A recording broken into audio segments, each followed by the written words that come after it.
에스겔 18장. 나에게 임한 하나님의 메시지다. 어찌된 영문이냐. 나라에 이런 말이 돌다니. 부모가 덜 익은 사과를 먹더니 자식들이 배탈이 났다. 살아있는 나 하나님을 두고 맹세하는데 이스라엘에 더 이상 이 말이 돌지 않을 것이다. 남자나 여자, 아이나 부모, 자식할 것 없이 모든 영혼은 다 내 것이다. 너희는 너희 자신의 죄로 죽는 것이지 다른 사람의 죄로 죽는 것이 아니다.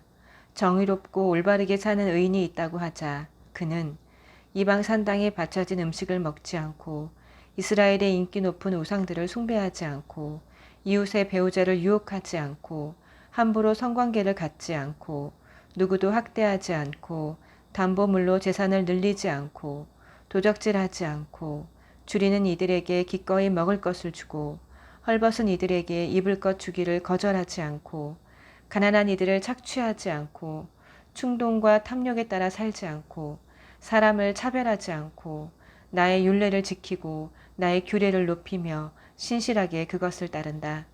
이처럼 올바르게 사는 사람은 참되고 충만한 삶을 살 것이다. 주 하나님의 포고다. 그런데 이 사람에게 폭력을 휘두르고 살인을 자행하며 부모와 다르게 사는 자식이 있다고 하자. 그는 이방 산당에 바쳐진 음식을 먹고 이웃의 배우자를 유혹하고 약자를 학대하고 도적질하고 담보물로 재산을 늘리고 우상을 숭배하고 역겨운 짓을 벌이고 가난한 이들을 착취한다. 이런 사람이 살 수 있을 것 같으냐? 천만의 말씀이다. 이런 추잡한 짓을 벌이는 자는 마땅히 죽을 것이다. 자신의 잘못으로 죽을 것이다. 그런데 이 사람에게도 자식이 있어 자기 부모의 죄를 보면서 자랐다고 하자. 그런데 그는 부모처럼 살지 않는다. 그는 이방 산당에 바쳐진 음식을 먹지 않고 이스라엘의 인기 높은 우상들을 숭배하지 않고 이웃의 배우자를 유혹하지 않고 누구도 학대하지 않고 돈을 꾸어주기를 거절하지 않고 도적질하지 않고 줄이는 이들에게 기꺼이 먹을 것을 주고 헐벗은 이들에게 입을 것 주기를 거절하지 않고 충동과 탐욕에 따라 살지 않고 가난한 이들을 착취하지 않는다. 그는 나의 말을 준행한다. 그는 나의 규례를 이행하며 나의 율례를 따라 산다. 이런 사람은 그의 부모가 죄를 지었다고 해서 죽지 않는다. 그는 참되고 복된 삶을 살 것이다. 그러나 그의 부모는 자기 소행으로 인해 죽을 것이다. 그는 약자를 압제하고 형제 자매에게 강도짓을 하고 공동체에 큰 해를 끼치는 죄를 지었기 때문이다. 너희는 부모의 죄값을 자식이 함께 치르는 것이 아닙니까? 하고 묻는다만 무슨 소리냐? 명백하지 않느냐? 그 자식은 공정하고 옳은 일을 했다. 힘써 정당하고 옳은 일을 한 그 자식은 그로 인해 살 것이다. 바르고 행복하게 살아갈 것이다. 누가 죄를 지으면 죄 지은 그 사람이 죽는다. 자식은 부모의 죄값을 함께 치르지 않으며 부모 역시 자식의 죄값을 함께 치르지 않는다. 내가 올바른 삶을 살면 그 공로는 내게 돌아간다. 내가 악한 삶을 살면 그 죄값 역시 내게 돌아간다. 그러나 악인이라도 죄짓던 삶에서 돌이켜 나의 율례를 지키고 정의와 공의로 살면 그는 살 것이다. 참으로 살 것이다. 그는 죽지 않으리라. 그가 저지른 악행의 목록을 내가 삭제해 버릴 것이다. 그는 살 것이다. 생각해 보아라. 내가 악인이 죽는 것을 기뻐하겠느냐? 나의 기쁨은 그들이 돌이켜서 더 이상 잘못을 저지르지 않고 바르게 사는 것, 참된 삶을 사는 것이 아니겠느냐?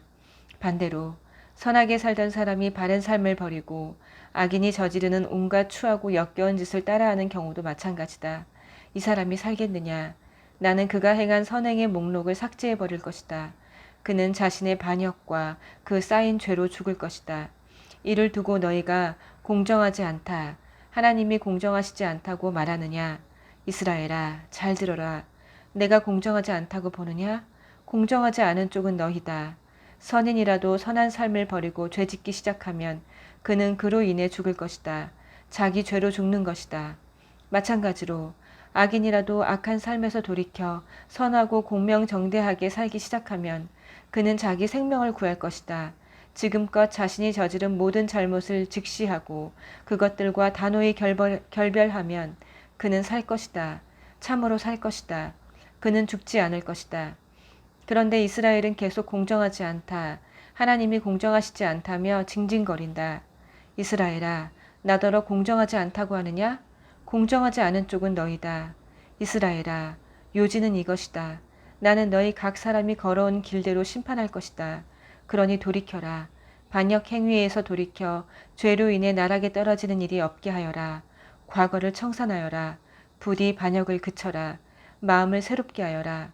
영을 새롭게 하여라. 이스라엘아, 왜 죽고자 하느냐? 나는 누구의 죽음도 기뻐하지 않는다. 주 하나님의 포고다. 과거를 깨끗이 청산하여라. 그리고 살아라. 19장. 이스라엘의 제후들을 위한 애가를 불러라. 내 어머니는 사자들 중에서도 실로 대단한 암사자였다. 젊은 사자 떼 가운데 몸을 웅크리고 살면서 새끼들을 크게 키웠다. 새끼들 중 하나가 자라서 사나운 젊은 사자가 되었다. 그가 사냥하는 법을 배워 사람을 잡아먹었다. 민족들이 경계했고 덫을 놓아 그를 잡았다. 그들이 그를 갈고리로 꿰어 이집트로 끌고 갔다. 자신에게 운이 없다고, 새끼가 돌아올 가망이 없다고 생각한 암사자는 다른 새끼를 골라 힘센 젊은 사자로 키웠다.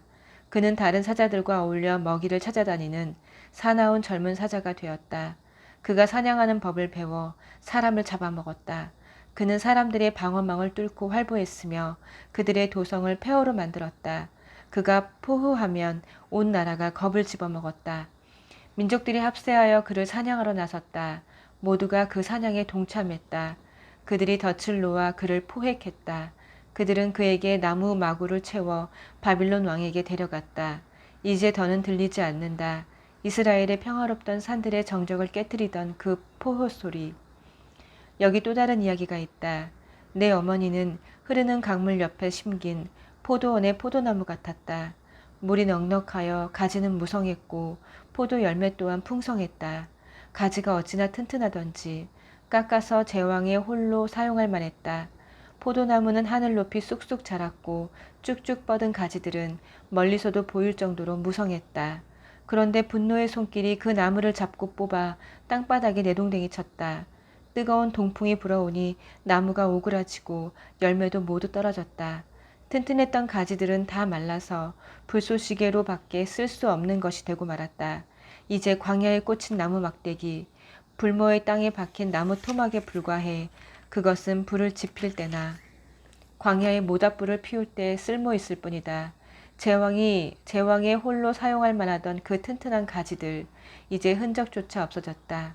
이것이 애가로 불리는 슬픈 노래의 가사다. 아멘.